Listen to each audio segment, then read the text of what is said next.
एक जादुई प्रार्थना। एक मरणासन व्यक्ति ने अपने बेटे सूरज को अपने पास बुलाकर सोने के सिक्कों से भरी एक थैली दी और कहा, जब भी इस थैली से सोने के सिक्के खत्म हो जाएं तो एक जादुई प्रार्थना दोहराना, ये थैली फिर से सिक्कों से भर जाएगी। उसने सूरज के कान में 4 शब्दों की जादुई प्रार्थना कही और वह चल बसा। सूरज सोने के सिक्कों से भरी थैली पाकर आनंदित हो उठा और उसे खर्च करने लगा। उन सिक्कों को खर्च करने में 1-2 साल बीत गए।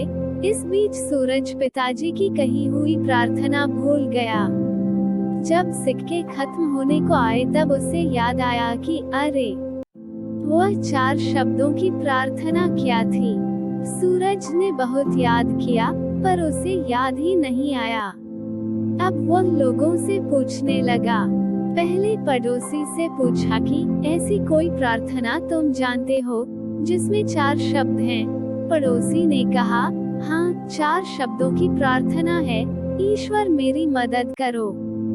सूरज ने वह शब्द बहुत बार दोहराए, लेकिन सोने के सिक्के नहीं बढ़े। वह बहुत दुखी हुआ। फिर उसने एक पंडित से पूछा। पंडित ने प्रार्थना बताई, ईश्वर तुम महान हो। मगर इसके दोहराने से भी थैली नहीं भरी। सूरज बहुत उदास हुआ। उसने कई लोगों से पूछा, मगर उसे वह प्रार्थना नहीं मिली जो पिताजी ने बताई थी।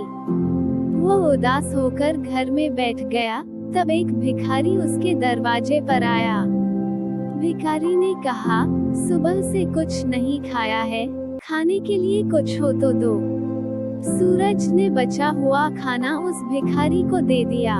उस भिखारी ने खाना खाकर बर्तन वापस लौटाया और ईश्वर से प्रार्थना की, हे ईश्वर, तुम्हारा धन्यवाद। अचानक सूरज चौंक पड़ा और चिल्लाया कि अरे, यही तो वे 4 शब्द थे। सूरज ने वे शब्द दोहराने शुरू किए, हे ईश्वर, तुम्हारा धन्यवाद, और उसके सिक्के बढ़ते चले गए और उसकी पूरी थैली सिक्कों से भर गई। इससे समझें कि जब उसने किसी की मदद की तब उसे वह मंत्र फिर से मिल गया। हे ईश्वर, तुम्हारा धन्यवाद। यही उच्च प्रार्थना है, क्योंकि जिस चीज के प्रति हम धन्यवाद देते हैं वह चीज बढ़ती है। अगर पैसे के लिए धन्यवाद देते हैं तो पैसा बढ़ता है, प्रेम के लिए धन्यवाद देते हैं तो प्रेम बढ़ता है।